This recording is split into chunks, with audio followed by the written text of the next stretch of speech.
lied and used fake documents to obtain the interview with my mother. It is my view that the deceitful way the interview was obtained substantially influenced what my mother said. The interview was a major contribution to making my parents' relationship worse and has since hurt countless others.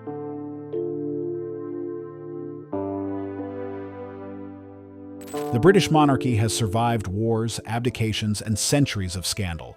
It has weathered the storm of public outrage, political upheaval, and the relentless glare of the world's media. But nothing could have prepared the House of Windsor for what Prince William discovered when he opened a small, unmarked safe buried deep inside Windsor Castle. Not a piece of jewelry, not an old letter to a forgotten dignitary, not a final message of love to her grandchildren. What Queen Elizabeth II left inside that safe was a secret so explosive, so carefully calculated, that it threatened to fracture the royal family from the inside out and point a direct finger at the one woman the palace had worked so hard to protect. We are going to walk through every detail of this story today, and by the time we're done, you will understand why insiders are calling this the most significant royal revelation since the monarchy itself was put on trial in the court of public opinion. Stay with us, because this one changes everything. A routine task that changed everything. January 2026. Windsor Castle stood wrapped in the dead of an English winter. Frost on the stone walls, gray skies pressing low over the grounds, a chill in the air that felt almost prophetic. It was supposed to be a routine re-inventory, a quiet administrative task, the kind of thing that gets delegated to logistics staff and ticked off a list without ceremony. But on the morning of January 12, 2026, it was Prince William who descended into the castle's east basement archive, a fortified, climate-controlled vault concealed behind double steel doors and monitored by concealed cameras. A place where the accumulated legacy of a 70-year reign sat in sealed boxes, jewelry cases, and locked cabinets. William wasn't alone. He was accompanied by a senior asset manager, the kind of discreet royal household professional who has spent decades cataloging priceless objects without ever appearing in a single tabloid headline. Together, they worked through the official inventory, page after page, item after item. Everything checked, everything accounted for. And then, just as they were preparing to leave, just as the task seemed complete and unremarkable, the fluorescent light caught something unexpected. A small stainless steel safe, partially visible through a slightly ajar cabinet door. No label, no code, no identification of any kind. And crucially, not a single mention of it on the official inventory list. The asset manager frowned, checked the records, checked again. Nothing. William studied the safe for a long moment. He touched its cold surface, and something in the way it sat there, deliberately placed, deliberately concealed, deliberately unrecorded, told him this was not an administrative oversight. He gave the order to open it. 2 minutes later, the seal was cut. Inside lay a single white envelope, sealed. With red royal wax, the handwriting unmistakably strong, though the final strokes showed the unmistakable trembling of age and failing health. The inscription read simply, "To be opened when the time has come." There was no name on the front, but the contents were addressed to someone specific, and what was written inside those 3 handwritten pages would set in motion a chain of events that the monarchy is still, even now, struggling to contain. William took the envelope. He thanked the asset manager and sent him out of the room. The heavy steel door clicked shut, and he stood alone in the cold under the harsh fluorescent light and began to read. What the letter said. Queen Elizabeth II was not a woman given to dramatics. In 70 years on the throne, she was the model of restraint, composure, and duty. She did not write things down unless they needed to be written. She did not leave things to chance. So when William unfolded those 3 handwritten pages, he understood immediately that what he was holding was not the product of an emotional moment. This had been deliberate, measured, carefully constructed by a woman who had spent a lifetime thinking 3 moves ahead. The letter began quietly. I hesitated a long time before writing these lines. I did not want to burden you, but I believe you are the one who will act on evidence alone. without letting emotion cloud judgment. And then it got specific. Since early 2022, the Queen had noticed financial irregularities, not personal matters. She had made her peace with those long ago. This was something far more serious. Large transfers from the Royal Trust Fund, routed through holding companies in Luxembourg and Switzerland, recorded under the classification of European Cultural Heritage Development. No projects, no inaugurations, no public reports, no contracts, nothing to show for millions of pounds that had quietly left the royal accounts. She had made discreet inquiries.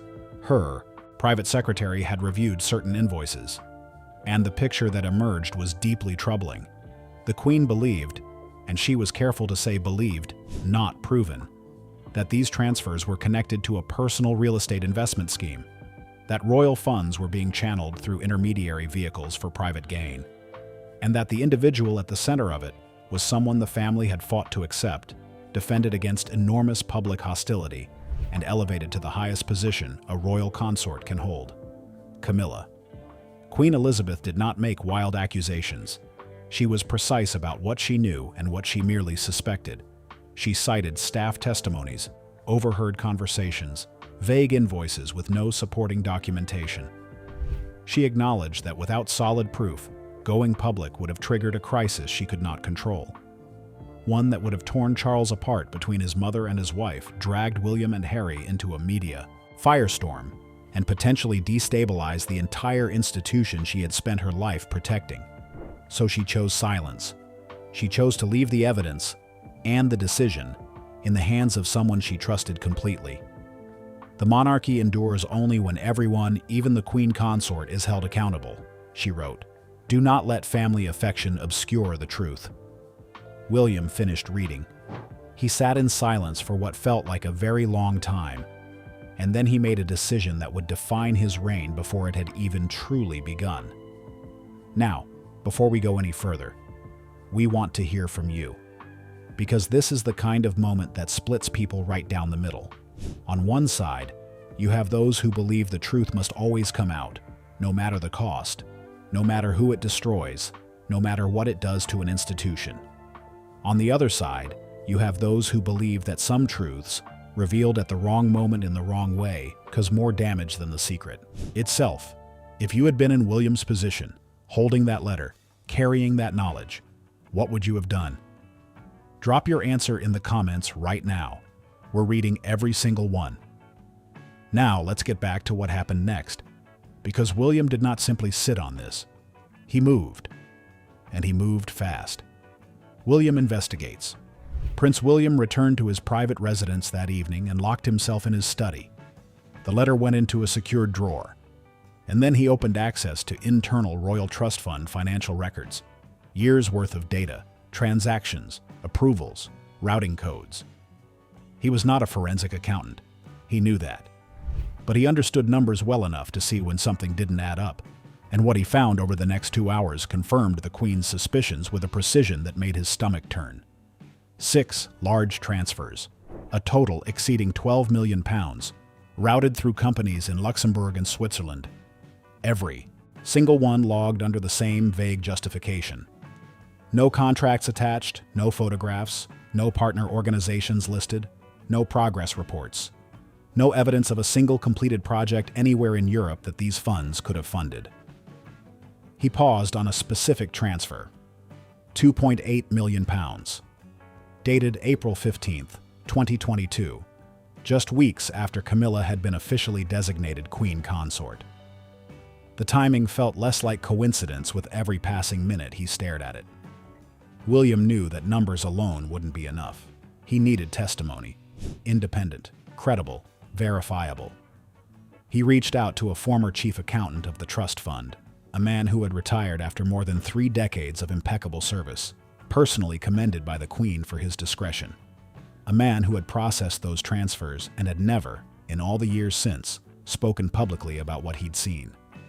The phone call lasted 15 minutes. The former accountant's voice trembled, but his account was steady. Yes, there had been transfers without detailed documentation. 4, perhaps 5 occasions. Verbal instructions from the Queen Consort's office only. No real names, no paper trail. just transaction codes and a Swiss-registered company called Euro Heritage, which, when he had quietly searched for it, returned no public information whatsoever. He had been troubled by it. He had complied. He had told himself it was above his station to question. William thanked him and ended the call. The picture was now clear enough to act, but he needed one more thing. Independent verification, completely outside the palace. Someone with no loyalty to the institution, no career stake in protecting anyone, and no interest in the outcome beyond the truth.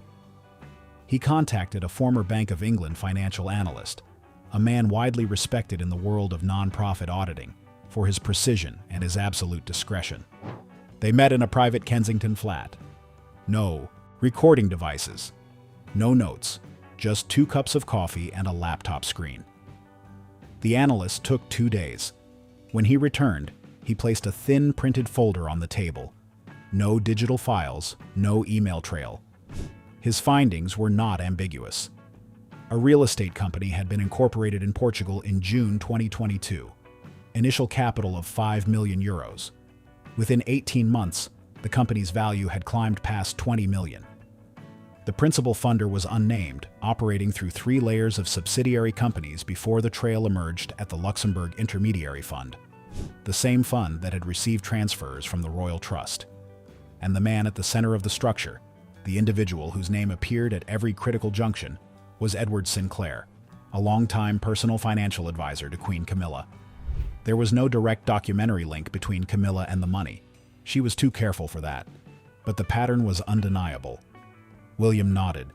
He had heard enough. He requested a meeting with Sinclair directly. The confrontation. The meeting took place in a small, quiet cafe in Kensington on a gray, drizzling afternoon. Edward Sinclair arrived 10 minutes late. His face was pale. His hands, gripping an old leather briefcase as though his life depended on it, were visibly shaking. He sat down. He didn't offer a greeting.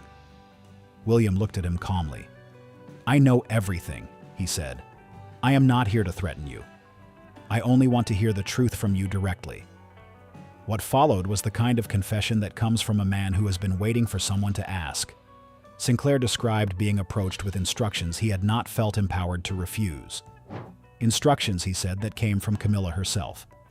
She had framed it as an investment to protect royal assets. Profits would return to charity, improving the monarchy's image. He had believed her initially. Then the sums grew. Then the structure became more complex. When he raised concerns, the response was unambiguous. "Don't ask too much, just do it." Fear of losing his position. Fear of being branded disloyal to the crown. He had complied. Sinclair signed a personal written statement before leaving. Not a formal legal affidavit, but a sworn affirmation. When he walked out into the rain, his shoulders were shaking. That evening, William went to Buckingham Palace. He requested a private meeting with his father. The fire was burning low in King Charles's study when William entered. Charles looked weary, the accumulated weight of grief and duty visible on his face even in the dim light. William placed the original envelope and the supporting documents on the table between them. "Father," he said quietly, "I didn't want to bring this, but it needs to be faced." Charles read the letter slowly. His face went pale. His hands trembled slightly as he turned each page. When he finished, he shook his head. The words came out barely above a whisper. "Impossible. She couldn't have done this. Perhaps a misunderstanding. Perhaps her staff acted without her knowledge." William held his ground. He laid out each element of the investigation: the transfers, the shell companies, the former accountant's account, the analyst's report, Sinclair's written statement. Charles stared out at the darkened city below the window for a long time. When he turned back, his voice was quiet but steady. "We will conduct an internal audit. Discreet. Not a word outside. You will oversee it." Camilla's response. While William was building his case, word of the safe's discovery had already reached Camilla.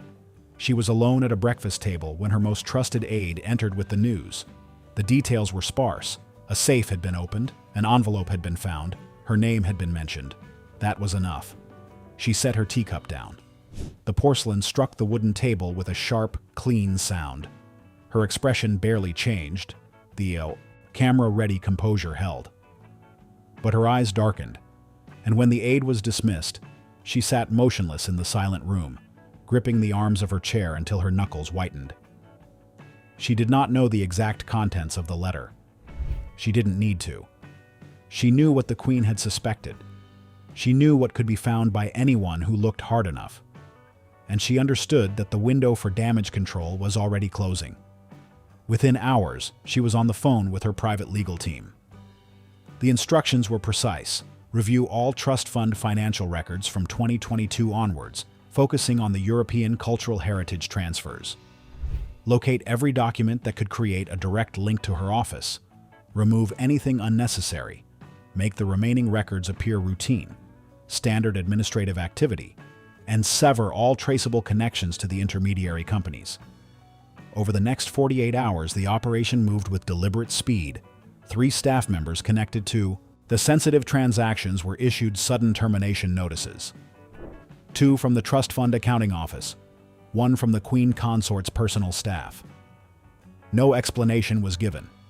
No appeal was possible. They packed their desks and left the palace in silence, carrying their anxiety with them. Electronic files began disappearing. Old email chains from Camilla's assistants were permanently deleted, but the haste that drove the operation also undermined it. When independent IT specialists were later brought in by the internal audit team, they detected unusual access activity originating directly from Camilla's office. Large-scale deletions executed within the same 72-hour window. The gaps left behind were not sufficient to convict anyone on their own, but they were exactly the kind of digital fingerprint that an experienced financial investigator knows how to read. Not evidence of nothing. Evidence of someone trying very hard to hide something and not quite succeeding. That evening, Camilla sat alone in a darkened room with a glass of wine and a decision to make.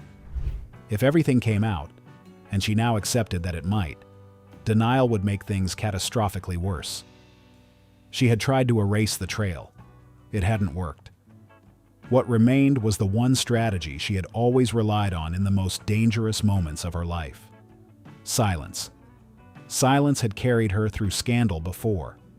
Silence had outlasted divorce, public hatred, and the Diana years. Silence, carefully maintained, might carry her through this too. She turned off the light and began preparing for the worst. We have to stop here for a moment and ask, because this question is going to define everything that follows. Was Camilla simply protecting herself, the way anyone might in a moment of panic? Or does the speed and organization of what she did in those 48 hours tell you something else entirely? That this wasn't panic at all. It was a protocol, a contingency, plan she'd already thought through.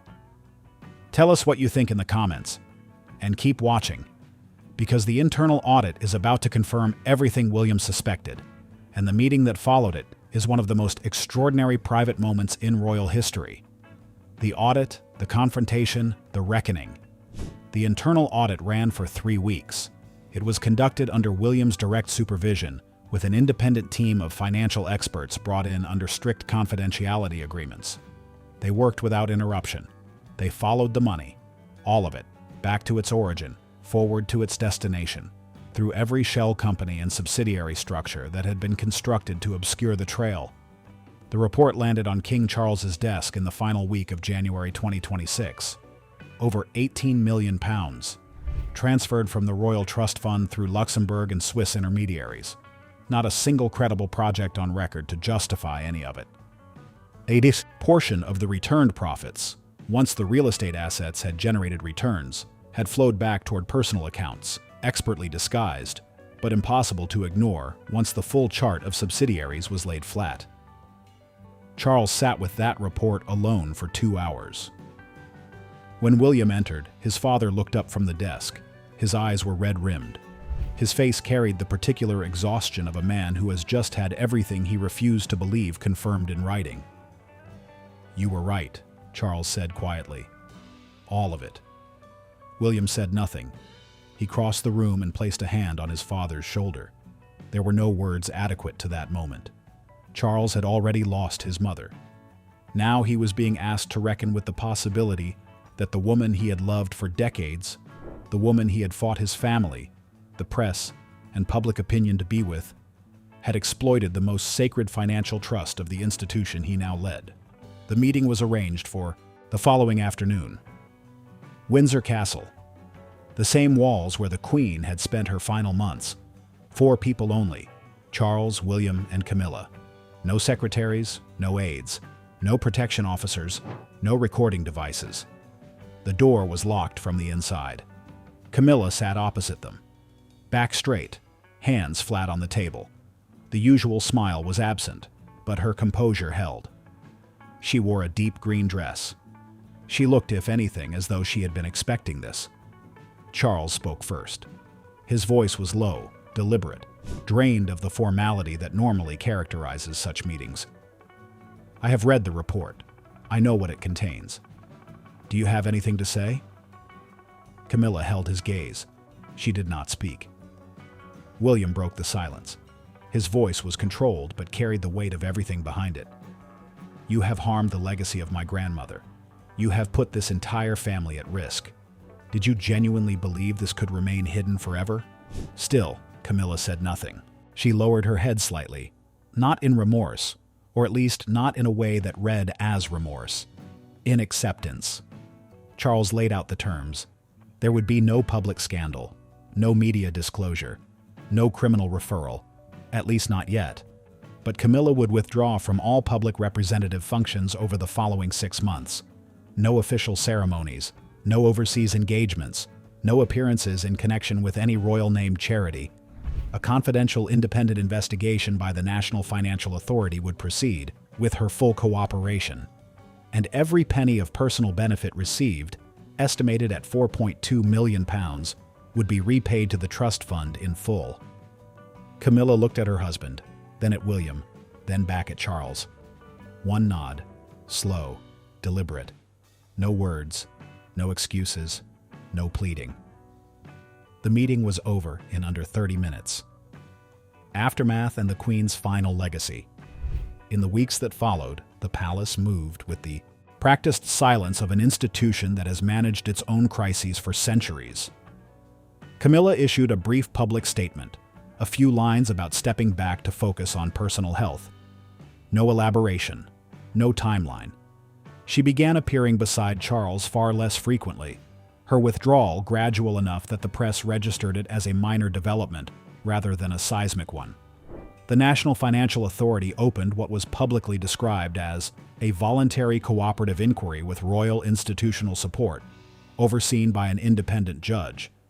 The £4.2 million repayment was completed within 2 months, returned quietly to the trust fund with no announcement. No scandal erupted in the press. No former staff members went public.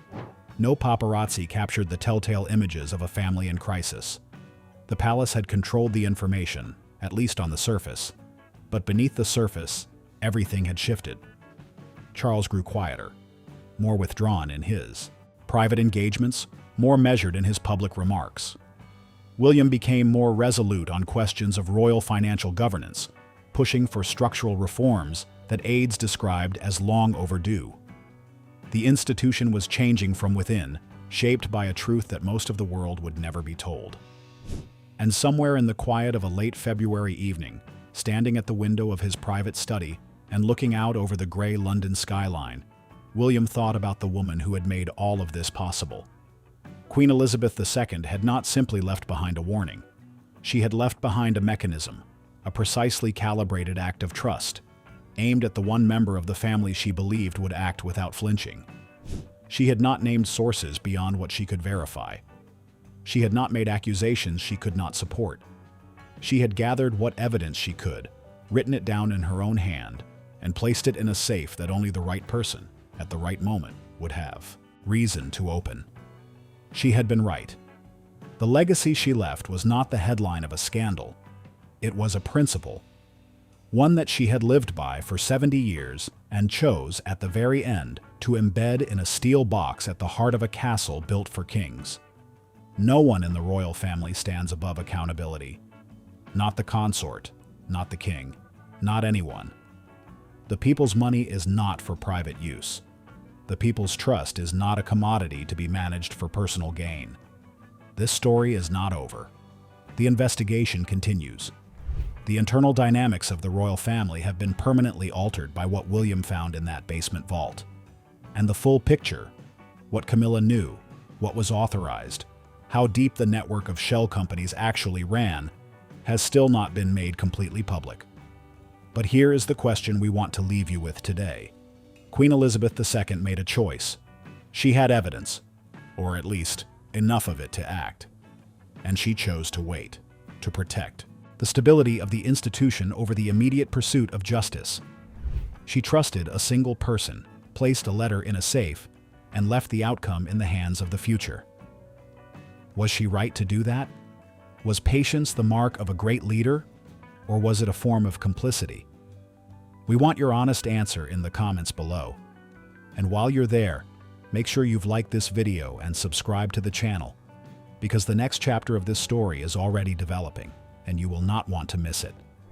Click the next video on your screen right now, because trust me, you do not want to miss what's coming. The British royal family has never been short of drama, secrets, or shocking revelations, and just when you think the story is over, a brand new chapter begins. So don't go anywhere, or rather, go exactly where that next video takes you. The crown never stops turning, and neither does the story.